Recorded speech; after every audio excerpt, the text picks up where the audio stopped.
Halo Sobat Milenial Katolik. Dalam perjalanan hidup sebagai manusia, khususnya sebagai orang Kristen, kita sering dihadapkan pada situasi di mana kita tidak sanggup lagi untuk menghadapi masalah. Bahkan kadang kita ingin mati sebagai jalan keluar untuk lari dari kenyataan dan penderitaan. Tidak jarang saat kita berdoa, Tuhan seolah-olah diam dan tidak menjawab doa kita. Tapi tahukah kalian para sobat, bahwa Tuhan Yesus juga pernah mengalami masa berat penuh pergumulan dan ketakutan yang amat sangat, sampai keringatnya menetes bagaikan titik-titik darah. Coba baca Lukas bab 22 ayat 44. Ia sangat ketakutan dan makin bersungguh-sungguh berdoa. Peluhnya menjadi seperti titik-titik darah yang bertetesan ke tanah.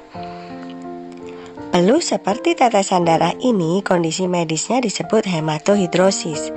Kondisi ini adalah peristiwa keluarnya darah melalui kelenjar keringat seseorang yang disebabkan oleh kondisi stres yang sedemikian besar dan rasa takut yang akut dan pergumulan mental dan emosional yang mendalam.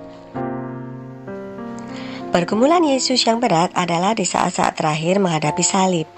Pergumulan untuk menanggung dosa-dosa manusia yang telah mengkhianati Allah. Tetapi Yesus tidak lari menghindar, melainkan mohon kekuatan untuk melewatinya.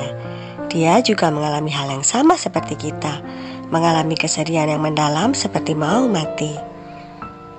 Coba baca Injil Matius bab 26 ayat 36 sampai 38. Maka sampailah Yesus bersama-sama murid-muridnya ke suatu tempat yang bernama Getsemani.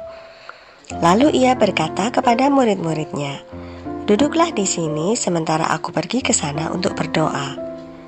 Dan ia membawa Petrus dan kedua anak Zebedeus sertanya. Maka mulailah ia merasa sedih dan gentar. Lalu katanya kepada mereka, "Hatiku sangat sedih, seperti mau mati rasanya. Tinggallah di sini dan berjaga-jagalah dengan aku." Yesus juga mohon kepada Bapanya 3 kali agar penderitaan yang akan dihadapinya berlalu darinya. Coba baca Injil Matius bab 26 ayat 39, ayat 42 dan 44. Maka ia maju sedikit, lalu sujud dan berdoa, katanya, "Ya Bapakku, jikalau sekiranya mungkin, biarlah cawan ini lalu daripadaku. Tetapi janganlah seperti yang kukehendaki, melainkan seperti yang Engkau kehendaki." Lalu ia pergi untuk kedua kalinya dan berdoa, katanya, "Ya Bapakku, jikalau cawan ini tidak mungkin lalu, kecuali apabila aku meminumnya, jadilah kehendak-Mu." Ia membiarkan mereka di situ lalu pergi dan berdoa untuk ketiga kalinya dan mengucapkan doa yang itu juga. Yang dimaksud mereka di sini adalah murid-muridnya. Yesus berdoa dan saat kembali sampai 3 kali ke tempat murid-muridnya, ia selalu mendapati muridnya dalam keadaan tidur. Sementara Yesus hanya minta waktu 1 jam saja untuk berjaga-jaga. Apa arti dari semua ini? Yesus tidak pernah memaksakan kehendaknya kepada Bapa.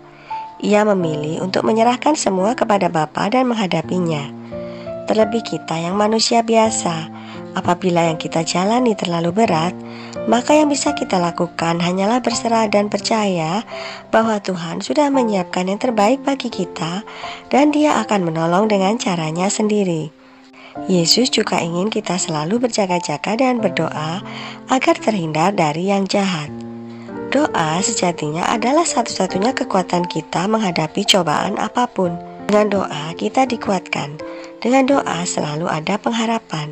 Seperti pada Matius bab 26 ayat 41. "Berjaga-jagalah dan berdoalah, supaya kamu jangan jatuh ke dalam pencobaan. Roh memang penurut, tetapi daging lemah." Mulai sekarang kita akan sama-sama untuk selalu berdoa. Bukan hanya pada saat kita susah saja, tetapi juga saat kita senang. Doa yang benar-benar dari dalam lubuk hati kita. Doa tentang semua perasaan kita, curhatan kita, seperti yang dilakukan Yesus di Taman Getsemani.